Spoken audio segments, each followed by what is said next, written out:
রমজান মাস হচ্ছে এমন একটা মাস, এটা হচ্ছে সিয়াম সাধনার মাস এবং কি এবাদত করার মাস। জানি না আমরা কতটুকু সিয়াম সাধনা পালন করতে পারছি এবং কি কতটুক আল্লাহ তাআলার এবাদত করতে পারতেছি এটা জানি না। তো আসসালামু আলাইকুম এভরিওয়ান, সবাই কেমন আছেন? আশা করি সবাই ভালো আছেন। আল্লাহ তাআলার অসীম রহমতে আলহামদুলিল্লাহ আমিও ভালো আছি। দেখতে দেখতে প্রায় চলেই গেছে রমজান মাসটা। আসলে রমজান মাসটা খুবই রহমতে ভরা ছিল এবং বরকতে ভরা ছিল আমাদের এই রমজান মাস। জানি না আল্লাহ তাআলা আমাদের ডাক কতটুকু শুনবেন এবং কতটুকু আমাদের দোয়া কবুল হবে, এটা মাত্র একমাত্র আল্লাহ তাআলাই বলতে পারেন।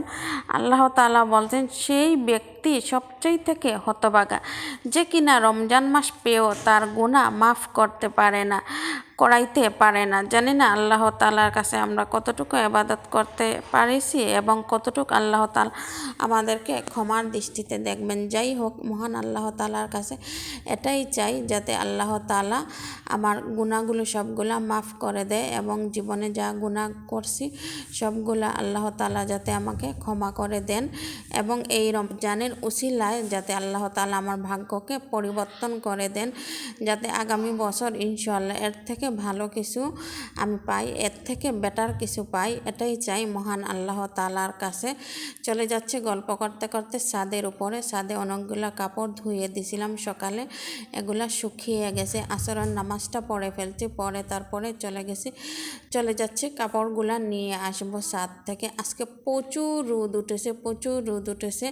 এই যে দেখতে পারতেছেন রোদ, একদম সিলেটে প্রচুর রোদ এবং গরমও পড়ছে আজকে। সেই জন্য অনেকগুলা কাপড় টাপড় ধুয়ে দিছিলাম, তো সেগুলা শুকিয়ে গেছে সবগুলা। তো সেগুলা সবগুলা নিয়ে চলে আসবো। আমি কাপড়গুলা শুকাইতে দিছি, কারণ কখন আবার বৃষ্টি শুরু হয়ে যাবে, সেই জন্য একদিনে অনেকগুলাই কাপড় ধুয়ে দিছি। ধুয়ে এগুলা শুকিয়েও গেছে, এগুলা সবগুলা আমি এখন নিয়ে আসবো। দেখতেছি আবার মাঠে খেলা হচ্ছে, বাচ্চারা খেলা করতেছে, খুবই সুন্দর লাগতেছে। এই যে রোদের মধ্যে বাচ্চারা খেলতেছে, খুবই ভালো লাগতেছে।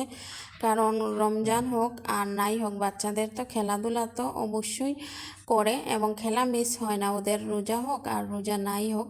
খুবই ভালো লাগে অনেকক্ষণ ছাদের উপরে দাঁড়িয়ে ওদের খেলা দেখতেছি। ওদের খেলাটা কিন্তু আমার কাছে খুবই ভালো লাগে। এখানে ফুটবল খেলা হচ্ছে, আর ফুটবল খেলা আমার খুবই অন্যরকম লাগে, খুবই ভালো লাগে। তো ফাইনালি আমার কাপড়গুলো সবগুলো শুকিয়ে গেছে, নিয়ে চলে আসলাম। এদিকে প্রায় ইফতারের সময় হয়ে গেছে, তো ইফতারিও আমি রেডি করতেছি। ইফতারিতে যা যা রান্না করছি সবগুলোই তৈরি করতেছি। এদিকে আয়ান আর আরিয়ানও আছে, সবাই মিলে আমরা ইফতার করব আজকে। সবাই মিলে ইফতারে করার মজাই আলাদা, আসলে খুবই সুস্বাদু। এই যে আজানও দিয়ে দিচ্ছে, আলহামদুলিল্লাহ আমাদের ইফতারি রেডি হয়ে গেছে। তো সর্বপ্রথমে আমি পানিটা খেয়ে নেব, পানি খাওয়ার পর খেজুর খাবো, তারপর ধীরে ধীরে আমি ইফতারিগুলোকে খাবো। খেয়ে তারপরে মাগরিবের নামাজে চলে যাব। তো আমার আজকের ভিডিও এই পর্যন্তই। আমার ভিডিও আপনাদের কাছে কেমন লাগে অবশ্যই আপনারা আমাকে কমেন্টস করে জানাবেন। আর যদি আমার ভিডিও আপনাদের কাছে ভালো লেগে থাকে তাহলে অবশ্যই লাইক কমেন্ট শেয়ার দিয়ে আপনারা আমার পাশে থাকবেন। আর ভালো যদি নাই লাগে স্কিপ করে চলে যাবেন। এখানে কাউকে কোনো জোর নেই যে আমার ভিডিও আপনাদেরকে দেখতেই হবে, সেটা আপনাদের ইচ্ছা এবং আপনাদের রুচির উপরে ডিপেন্ড করে কে আমার ভিডিও দেখবেন এবং কে দেখবেন না। যারা আমাকে ভালোবাসেন তারা অবশ্যই আমার ভিডিও দেখবেন, দেখে লাইক কমেন্ট শেয়ার দিয়ে আপনারা সবসময় আমাকে পাশে থাকবেন। সবাই ভালো থাকবেন, সুস্থ থাকবেন, সুন্দর থাকবেন। সবাইকে জানাই অগ্রিম ঈদ মোবারক।